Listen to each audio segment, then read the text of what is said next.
டேய் தமிழர்களா இருக்க விடுங்கடா. ஏன்டா மதத்துக்குள்ள இழுக்குறீங்க? நீங்க போனது வரைக்கும் போதும்டா. எங்க தமிழினமே குறைஞ்சுக்கிட்டே போகுது. தயவுசெய்து இதுக்கு மேல யாரையும் மதத்துக்குள்ள இழுக்காதீங்க. மதமும் யாரும் மாறாதீங்க. உங்களுக்கு இருக்கிற வரலாறு வேற எவனுக்குமே இல்ல.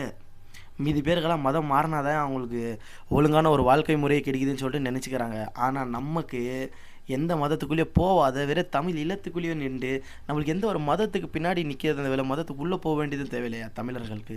தமிழர்கள் தாராளமாக வாழலாம், எந்த மதத்துக்குள்ளேயும் போகலாம். இது ஏன் நிறைய பேருக்கு சொன்னால் புரியவே மாட்டேங்குதுன்னு தெரியல. திரும்ப திரும்ப திரும்ப திரும்ப என்கிட்ட முன்னாடி பேசும்போதும் அதே கான்செப்ட் தான் பேசுகிறாங்க, கமெண்ட்ல வந்து பேசும்போதும் அதே தான் பேசுகிறாங்க. மதம் என்கிறது தமிழர்களுக்கு தேவையே கிடையாது, தமிழர்கள் தேவையும் இல்லை.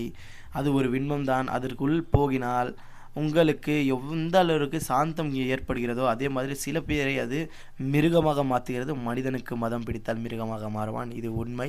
இது நிறைய இடத்துல நடந்து கொண்டே இருக்கும். இன்றைக்கும் நடந்துக்கிட்டே இருக்குது. நாளைக்கும் இது நடக்கும். தமிழர்களுக்கு தயவுசெய்து கையெழுத்து கும்புறோம். உங்களுக்கு மதம்ங்கிறது வானா. உங்களுக்கு மதம் இல்லாத ஒரு வாழ்க்கை நன்றாக இருக்கும். மதமோடு சேர்ந்து வாழ்கிற வாழ்க்கையும் சில பேர் வாழ்ந்துங்கிற வாழ்க்கை நல்லா தான் இருக்கும், நான் இல்லைன்னு சொல்ல வரல. ஆனால் அதுக்குன்ட்டு எல்லாரையும் அதுக்குள்ளே இழுக்க பார்க்காதீங்க. தமிழர்களை தமிழர்களாகவே வாழ விடுங்க. நன்றி, வணக்கம்.